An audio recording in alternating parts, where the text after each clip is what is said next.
each of these countries is reacting defensively. And this is enacting what political scientists call the security dilemma. That is, in order to deter or contain the actions of an adversary, we build up our forces. The adversary sees that as preparation, not as a defensive move, but as preparations for a possible attack, and beefs up its own forces. So you have an arms race, a spiral of increasing, escalating confrontation, and the increased danger of a war. And that is exactly what is happening in both Eastern Europe and in the Middle East and in China, that is China and Taiwan. So I don't buy this notion that there's some sort of league of autocracies. In my experience, there is very little in common, if anything in common, between autocracies. Each dictator or leader is out for his or her own well-being and not at all concerned about that of others or other societies. So everybody is selfish, and dictators do not form blocs except when forced into a corner together, which is what they think we have done to them.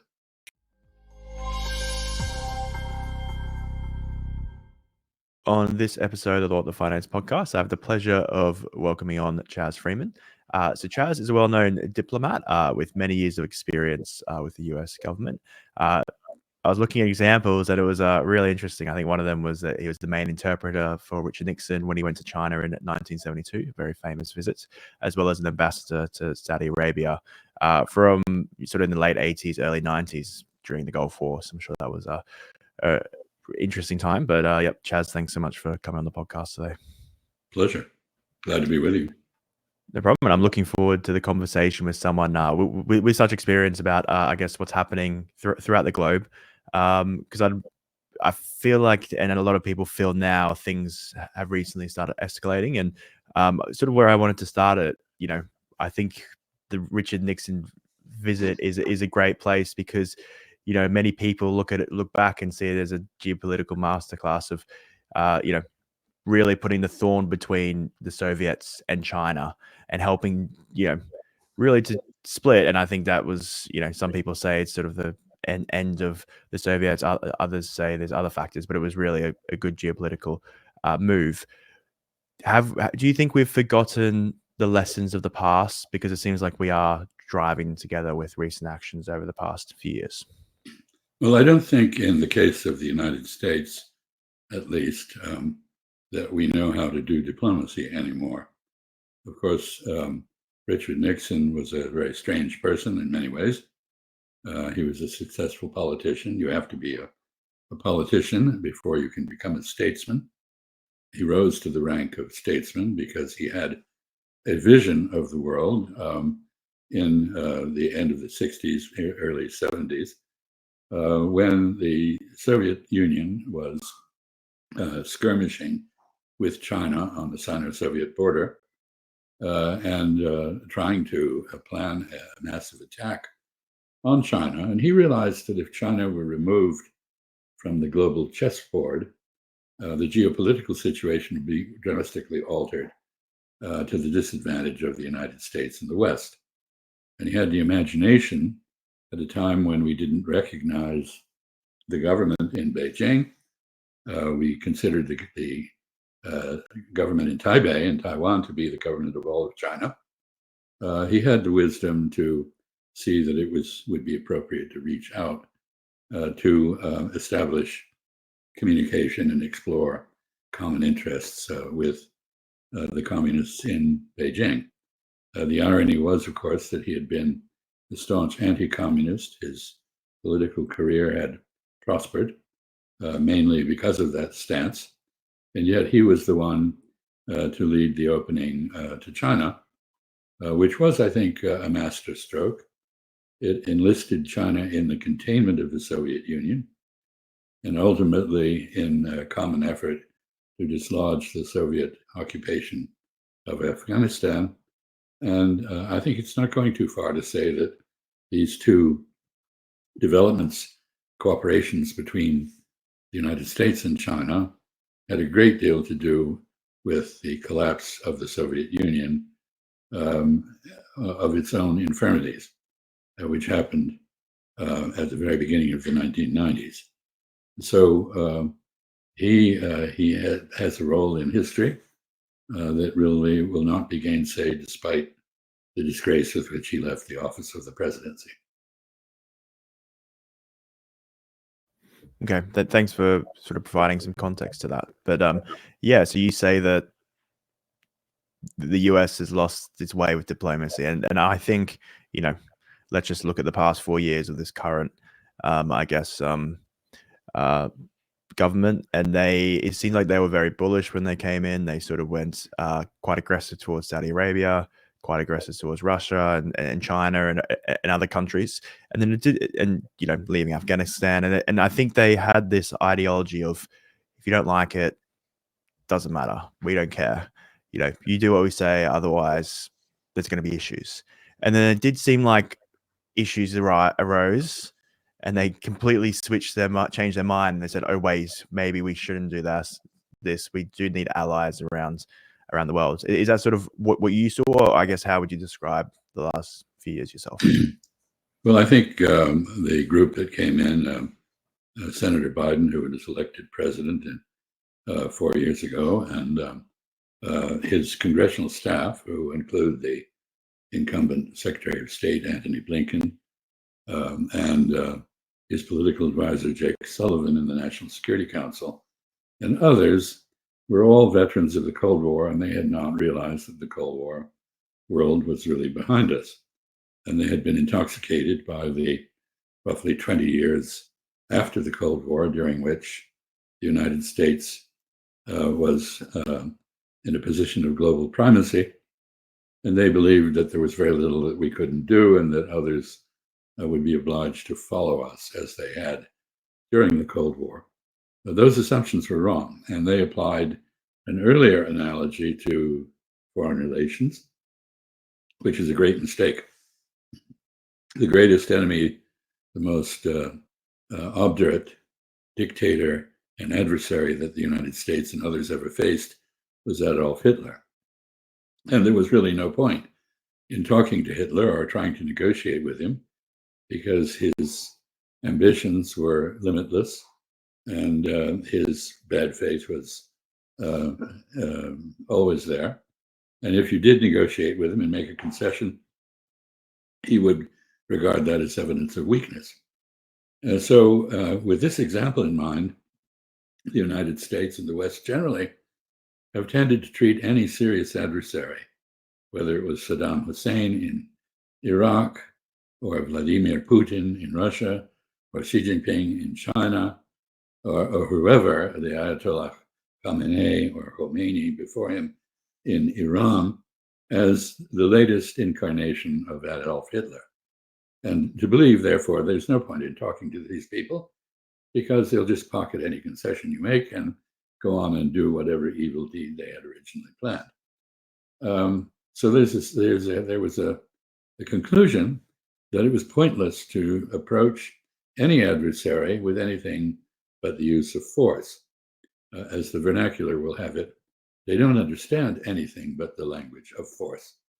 This is, of course, more of a commentary on us than it is on them, just as saying that an enemy or an adversary is irrational. That simply indicates that you're not willing to spend the time to figure out why that other party has the views that it does, and why it sees its interests the way it does. Diplomacy is the art of convincing others that their interests coincide with yours, that they would be better served by following your advice and doing things your way than by doing things the way they were initially inclined to do them. And we've totally lost that art. So the result is we have impasses, which are reinforced by a reliance purely on military deterrence. And what we regard as deterrence, trying to stop the other side from doing something, they see as a threat. So they develop counters to our deterrence, and you have an escalating cycle of confrontation leading to the possibility of war. And we've got that in Ukraine.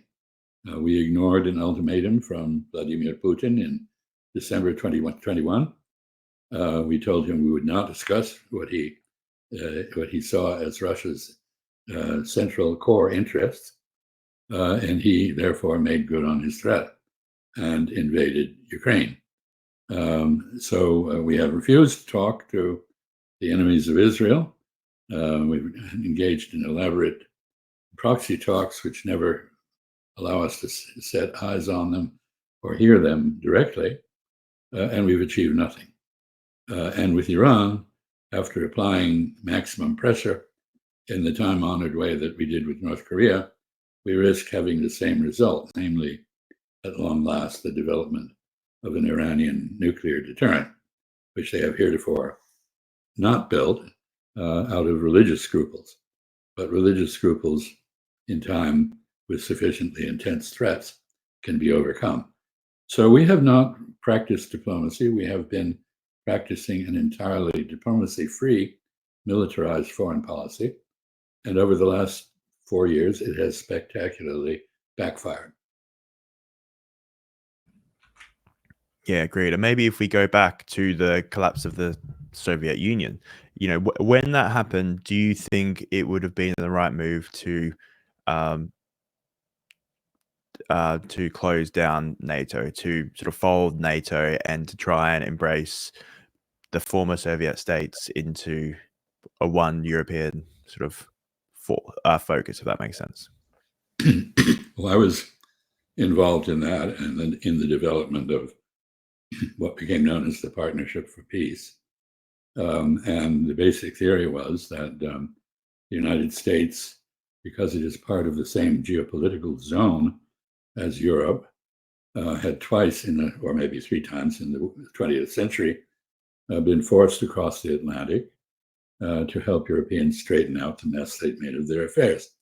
That was the case in World War I. It was the case in World War II after Japan attacked us at Pearl Harbor.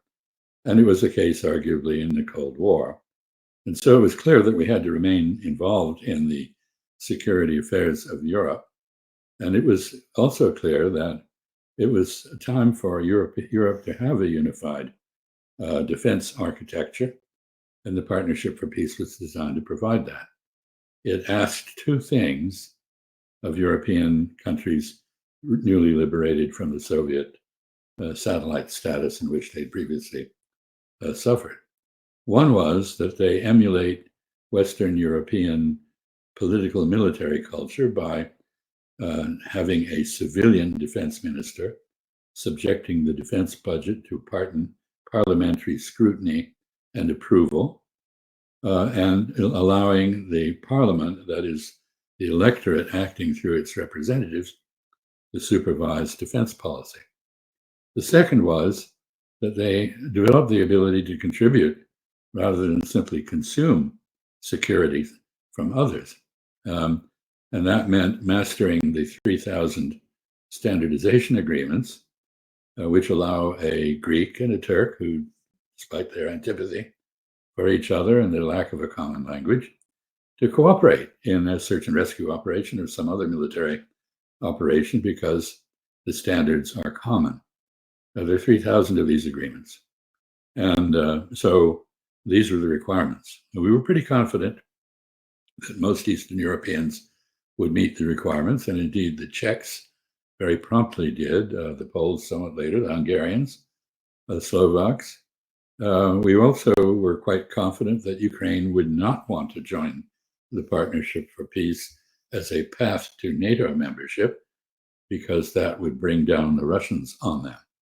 We thought they would want to master the standardization agreements, or STANAGs, but that they would probably want to keep their distance from NATO.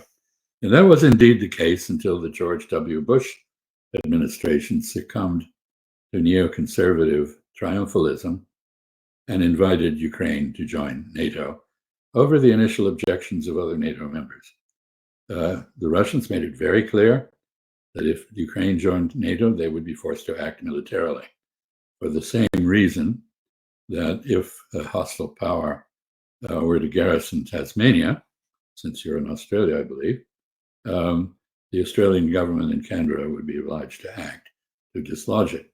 Or if a Chinese force set up in Mexico, the United States would, as it had previously, after our Civil War, when the French did that, intervene to expel them. So we should have known that we were paving the way for a war with Russia, and that is exactly what has happened. Okay, so you think this has been something that the neocons have been looking for quite a while then? I think the initial premise was we will fight to the last Ukrainian to isolate and weaken Russia. And pretty much we're now down to almost the last Ukrainian. So, I mean, Ukraine's problem is not the lack of weapons, it is the lack of conscripts, men, women, to man those weapons and apply them to the Russian invasion.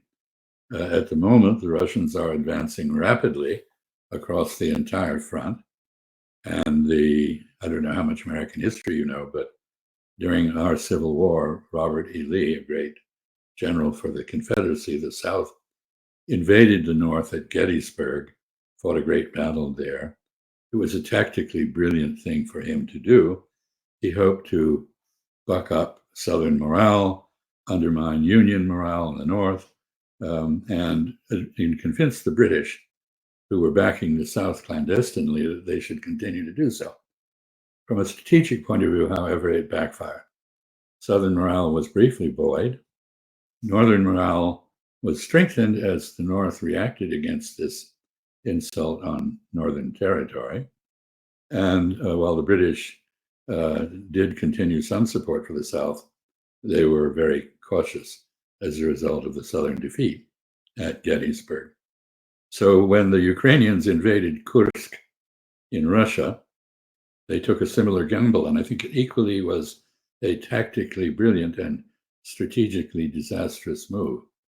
As we speak, the Ukrainian forces there, which are the best in the Ukrainian armed forces, and they have the best equipment, have been surrounded by the Russians.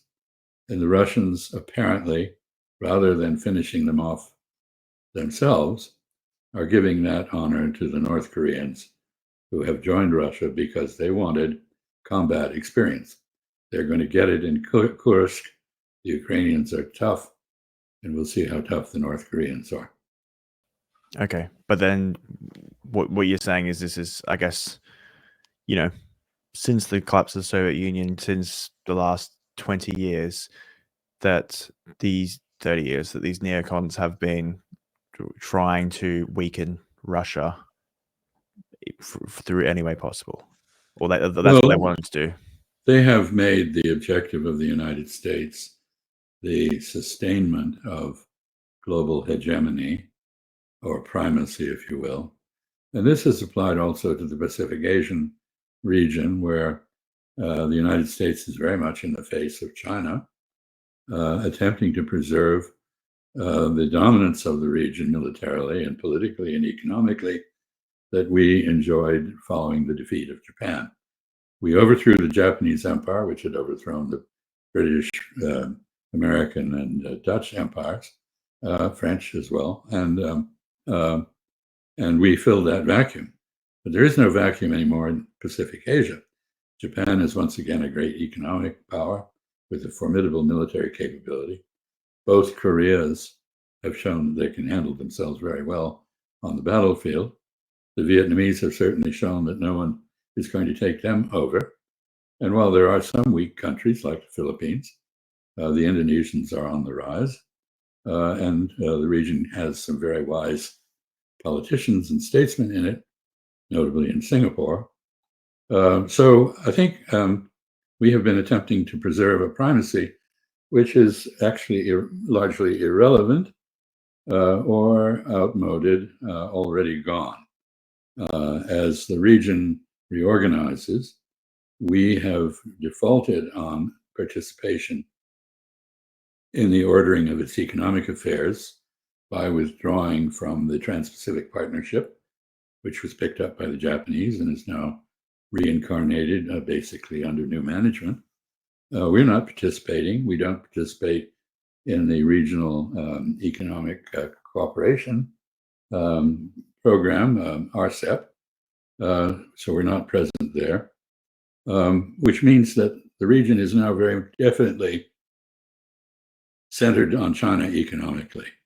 And the same thing is happening politically, where we don't turn up for meetings because we have problems elsewhere, many of which we've created for ourselves. And so meetings of the ASEAN fora take place without us or without the president. Perhaps the Secretary of State is there, but this Secretary of State, unfortunately, has very little credibility. Yeah, and I guess if we go to the other sphere of current tensions and wars, the Middle East, it's somewhere that you sort of had a few years of your career there. I guess how has that sphere evolved? And it seems like there's sort of a proxy, or there has been a proxy war between sort of Saudi Arabia backed sort of militia and sort of backing it versus Iranian backed backing over the past decades or so. So, what do you see happening there? Well, the region was for a long time dominated by great power rivalries. The French, the British, the Americans, the Soviets, and at some point, the Americans and the Russians. But middle-ranking powers now dominate the region. Saudi Arabia has charted an independent course, and so has Turkey, although it remains a member of NATO. Greece is very involved in the region and in its own interests. And Iran, in 1979, 1980, declared its total independence from Western tutelage in the Islamic Revolution.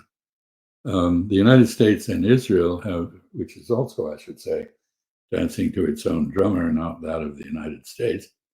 The United States and Israel have had a concept which was that they would unite the Gulf Arabs with Israel, perhaps Egypt, in a grand coalition against Iran.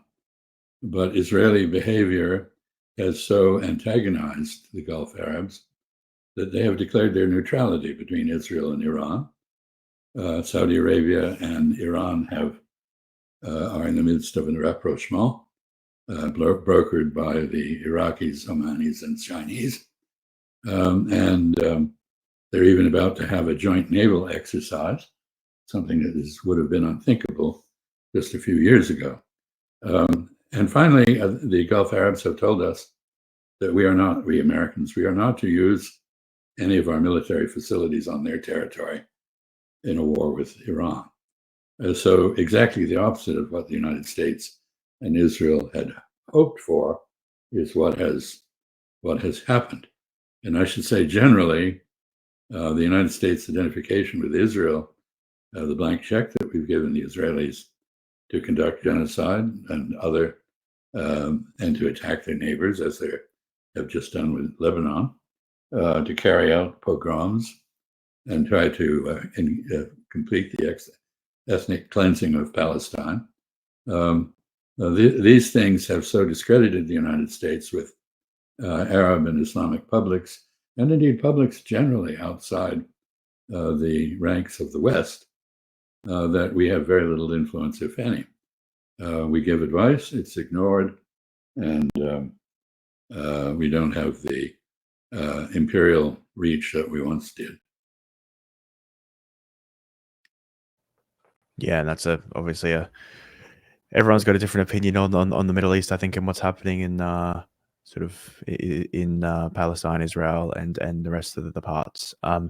If we look back to before my time, or sort of when I was quite young, Clinton had brokered a deal of a two-state solution, which wasn't agreed upon. Do you think there's any way to get back to that place? That is the only conceivable solution, but it's now infeasible. Clinton did not do that, by the way. There's never been an effective offer of a two-state solution. Israel is not interested in coexisting with the Palestinians. It wants to expel them. And I would dispute the notion that there's much difference of opinion about what's happening. Both the International Court of Justice and the International Criminal Court and an absolute majority of the General Assembly in the United Nations all understand that what is happening is a genocide, mass murder, and massacres of civilians in Lebanon now, accompanied by massive destruction of buildings and institutions. Israel took the October 7th atrocities against the Israelis who were just outside the walls of the Gaza concentration camp as an opportunity to complete the Zionist project of ridding Palestine of Palestinians and expanding the borders of Israel to neighboring countries. So what's happening is very clear, despite the efforts of some governments, including my own, and in Australia, the Australian government, to engage in denial. So this just brings us into disrepute with the rest of the world, I'm sorry to say.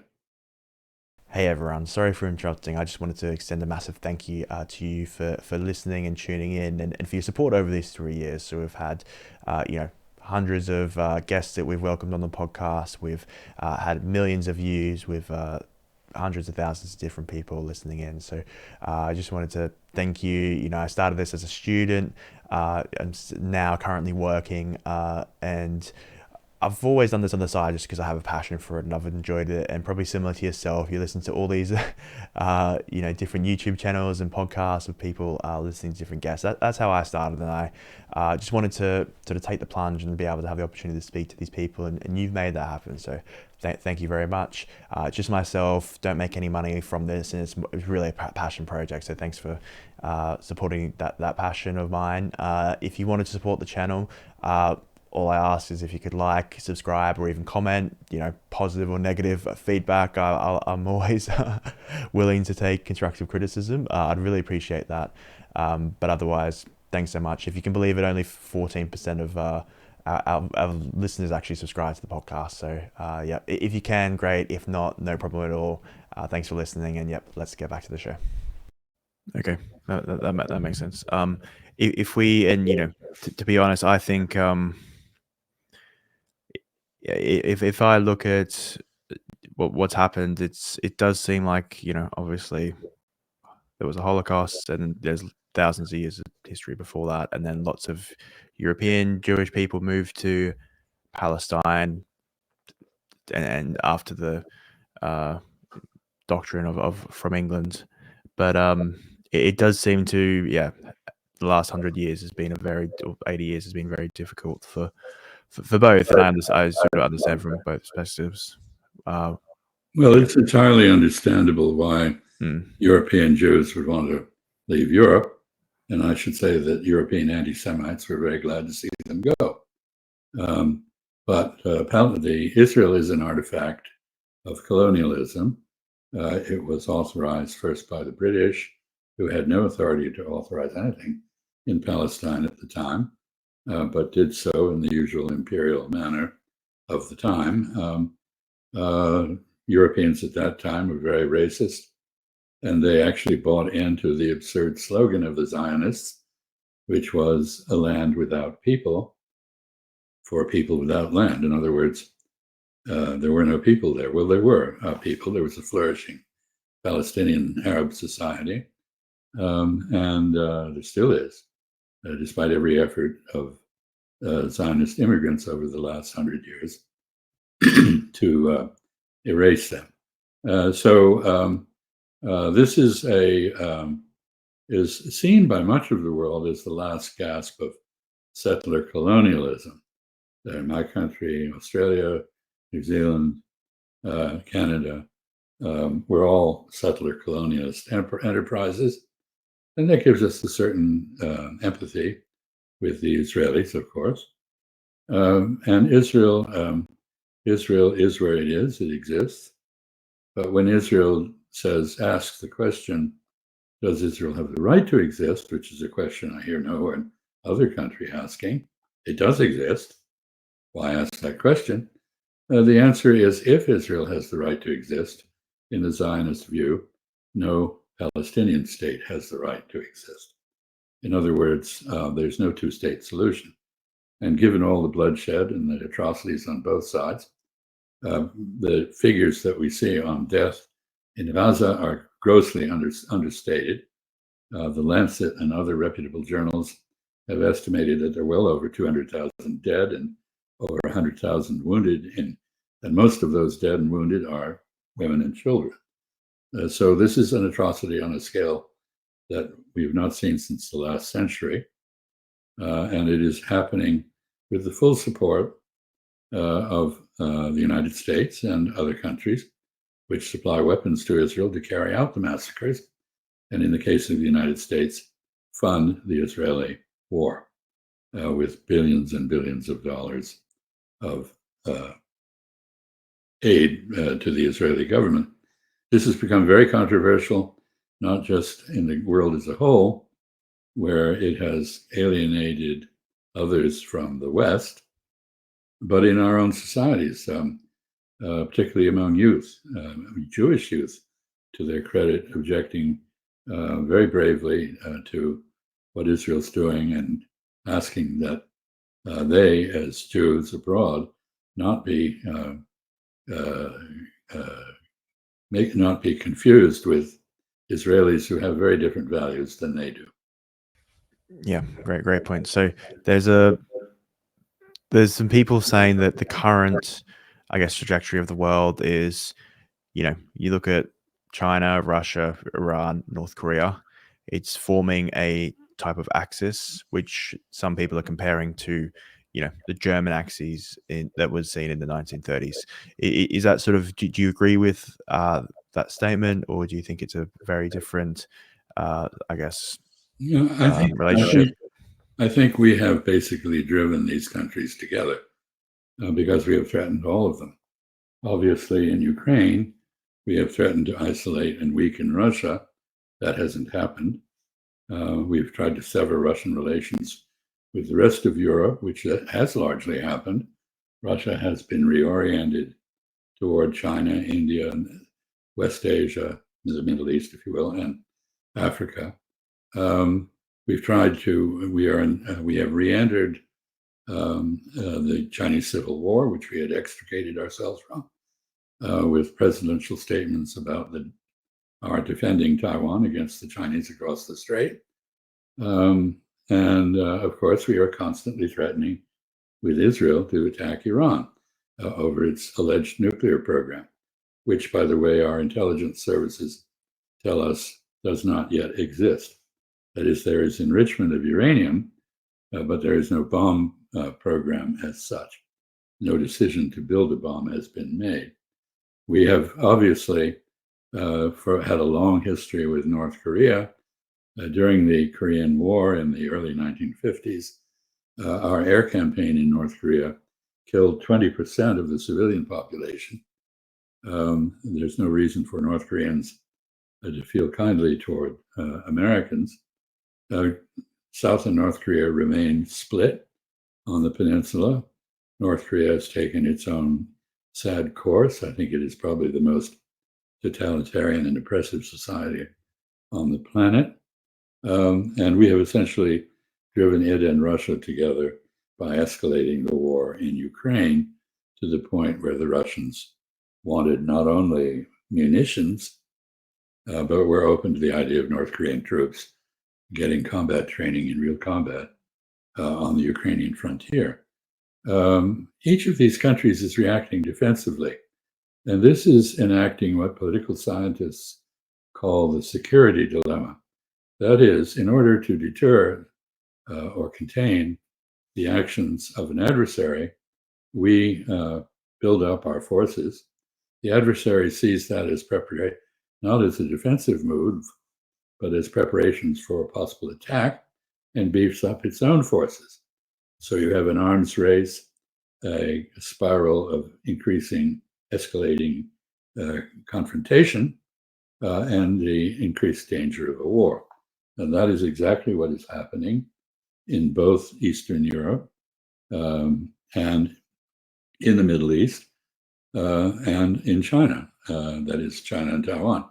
So I don't buy this notion that there's some sort of league of autocracies. In my experience, there is very little in common, if anything in common, between autocracies. Each dictator or leader is out for his or her own well-being and not at all concerned about that of others or other societies. And I might say that parallels democracies. We tend to care about our own people, not about others. And I don't think you'll hear much concern in any of the Anglosphere countries, the settler colonialist countries that I mentioned, for the well-being of North Koreans or Iranians or, for that matter, Russians or even Chinese. So everybody is selfish, and dictators do not form blocs except when forced into a corner together, which is what they think we have done to them. Do you see this potentially moving towards further escalation? Is it even possible for great powers to go to war in the age of nuclear weapons? Well, we've come pretty close to it in the case of Ukraine, where each escalation by us has been met by a Russian counter-escalation, most of them local, but one of the last rounds of NATO-US escalation against Russia, namely the authorization of long-distance targeting inside Russia, led exactly to the Russian embrace of North Korea that we now see as in accordance with the security dilemma. That essentially defensive move is now seen by us as aggressive and needing to be countered. So we are fortunate, I suppose, if you think that way, that President-elect Trump has pledged to end the war in Ukraine. He says he'll do it in 24 hours. If he really could do that, he'd be a magician, which I don't think he is. I'm not sure he has any real idea of how to carry out what he said that he would do. We are in an escalatory cycle in the Middle East, clearly. The last Israeli reprisal for the previous Iranian reprisal for the Israeli provocations of Iran constitute a tit-for-tat cycle, which is not over. Iran is now threatening a very robust, painful strike on Israel, probably in cooperation with some of the militias like Hezbollah in the region. And Israel has said it will retaliate far more forcefully than it did the last time. So that is clearly an escalatory cycle. And in the Taiwan Strait, we are also seeing escalating tensions as evidenced by increasingly robust and threatening shows of force by the People's Liberation Army, Navy, and Air Force in exercises on a scale that really show an intent, if needed, if necessary, to end the Civil War, the Chinese Civil War, to actually use force to do so, despite the strong preference of everybody on both sides that the use of force not be resorted to. Yes, escalation is very much the reality. We'll see what Mr. Trump does when he gets to office if there's no escalation prior to his assuming office on January 20th next year. Yeah, I was listening to an interesting, I can't remember who said it, but someone was mentioning how Richard Nixon was a little bit similar, where they try to communicate that he was weird, on edge, unstable, and potentially that made foreign adversaries scared and unsure what he was actually going to do. And you hear that, and it reminds me very much of Trump. Was that the case? That is the madman theory. Yeah. That you can deter people by suggesting that you're sufficiently insane to do something absolutely unpredictable and irrational. Mr. Trump is a master of the unpredictable and irrational. So he clearly inherits this mantle, this reputation, and he regards it as a strength. It is a strength if you have overwhelming, what is called escalation dominance, meaning the ability to overwhelm any conceivable enemy or any action by an enemy. But if you are evenly matched, it is more likely to be a provocation than a deterrent. Okay, that's interesting to hear. So, do you see the way to normalizing the current situation throughout the world? Well, I think we're going to see, if Mr. Trump actually implements his distancing from Ukraine and the war there, we will see a reorganization of European affairs.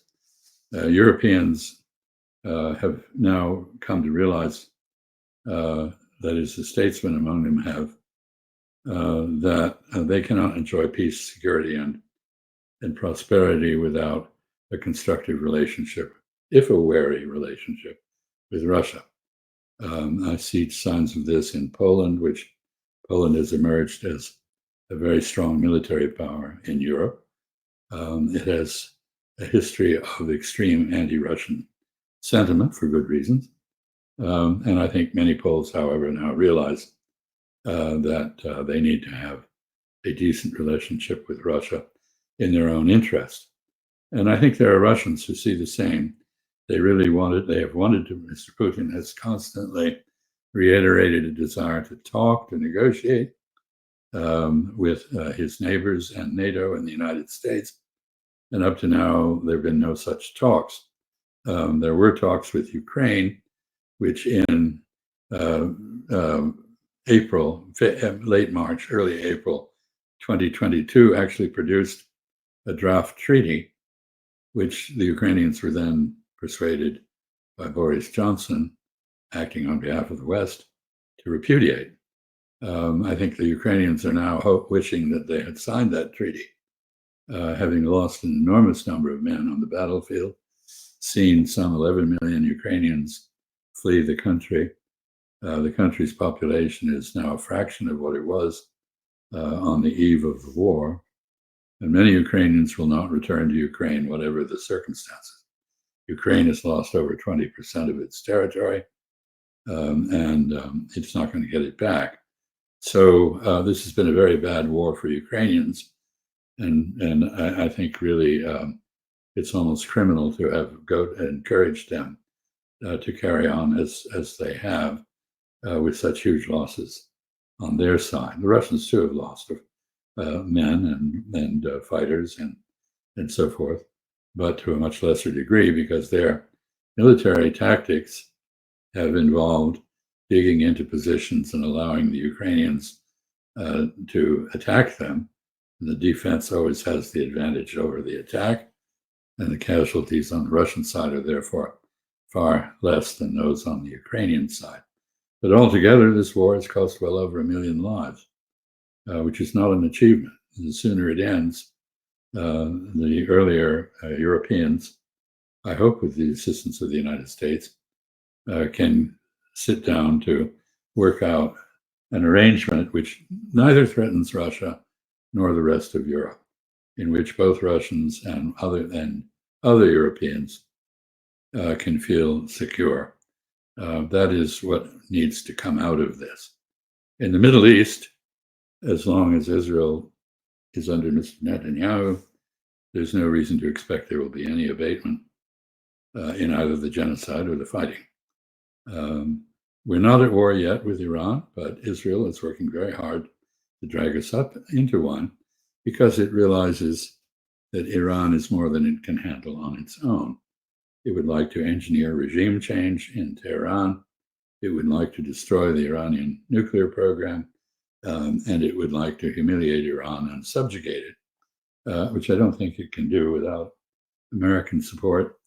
And even then, perhaps, with American support, it will not happen. And finally, the escalatory cycle in the Taiwan Strait between the Republic of China on Taiwan, the remnant of the previous government on the mainland, sent there by the Civil War, protected by the U.S. 7th Fleet, and the victorious regime on the mainland, the People's Republic of China, has never ended. And we must hope that it will end peacefully. But at the moment, it's looking very much as though it will end in a great battle, which will be to the disadvantage, huge damage of everyone. If such a battle occurs, the most useful and well thought out war games suggest that the United States and China might well each lose 2/3 of our air forces and our navies. This would alter the global balance of power decisively against the United States. China would be fighting what it considers to be a defensive war, namely a war on Chinese territory against foreign forces that are aiding and abetting the secessionist movement. And if it lost the war, it would not go away. It would still be there. The last time Taiwan was separated from the mainland, which was in the 17th century, the victorious Manchu dynasty, the Qing, mounted 11 attempts to take Taiwan. Over 500,000 people died trying to do that before the 11th attempt finally succeeded. Now, this is an illustration that if China is defeated, it's not going to give up. It will rebuild and try again.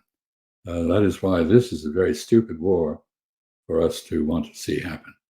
Yeah, I've heard someone talk about it, and it's interesting. If you look back at the 60s with the Cuba crisis, that was the US blockading Cuba, and then Russia having to, or the Soviets having to then take a decision. And and then when that's the case, you are the ones that are escalating the issue. Whereas people have talked about how with China and Taiwan, it's the opposite, where they can blockade Taiwan, and it will have to be the US or other Western powers that will have to escalate that issue. I don't think they'll blockade Taiwan because a blockade is something that takes time to have effect. And they will have learned, including from the initial Russian failures in Ukraine, that an effective, immediate bolt from the blue or knockout blow is what is required. But what will happen thereafter, and this was part of the last People's Liberation Army exercise around Taiwan, is the deployment of the Chinese Coast Guard to ensure that once Taiwan is taken, it is not retaken by a foreign expeditionary force from the United States or elsewhere. So blockade will come in as a means of sustaining an occupation rather than as a means of taking down Taiwan. And here I would note that the situation is very different from World War II, when we went to war with Japan and Germany, with Italy, and with others associated with the fascist regimes in those countries, because we were able to ramp up military production to extraordinary levels. We ended the war with a 6,000 ship navy, if you can imagine that. And we don't have that industrial capacity anymore. China does. China has 270 times the shipbuilding capacity of the United States. And it can rebuild and replenish on a scale that we can't hope to do. So if we get into a prolonged war of attrition, which is conceivable, the odds are very much against us and in favor of the Chinese. Let's hope we don't have any such thing, because one of the possibilities is that if either side is losing a war, the United States or China, the losing side might initiate a nuclear exchange, and then we'll all have the ability to experience what the novel On the Beach portrayed. I don't know if you know that novel, which had the last survivors in the world on a beach in Australia. No, I haven't heard that one, but it's a scary thing to even contemplate. But Chas, thank you so much for your time. We've sort of covered so many different areas, and we've gone all around the globe and talked about. I think we've unpacked this complex issue quite very well. Well, you have. But my last question is, what is one message that you'd like people to take away from our conversation? Rediscover diplomacy. It's a lot cheaper. It costs nothing in lives or treasure, really, than the use of force, which is always a gamble. Diplomacy should be the first means, the preferable means for reducing threats to your interests, not the last resort. It's a great message, and let's hope some leaders are listening and take that action. So thanks again. If anyone wanted to find out more about your work and what you do, is there any place they can follow you or find that? Well, I do have a website that I cobbled together myself, which means that it's extremely primitive because I'm an old man and don't understand the technology very well. Although I was an early adopter of it. And that is Chas, C-H-A-S, Freeman, all one word, chasfreeman.net. And you can see a series of transcripts of things that I've said on various topics there. And I do accept video interviews like this one, which I thank you for. I hope it's been useful for your viewers and audience. And I wish you the best of the day. Thank you very much. I'll put the website down in the description, but yeah, appreciate your time today. Thank you. Okay, right, bye-bye. Hey everyone, thank you for listening. I really appreciate the support. If you've got value out of this, I'd really appreciate it if you could like, subscribe, or comment, good or bad feedback. I'm always open to that, but it really helps with the channel. As I said before, only about 14% of people actually subscribe to this channel. So if you were to that, it would really help. It could mean we could continue to grow. If not, thanks for watching and see you on the next show. And you also might like this video right here. All right, thanks again.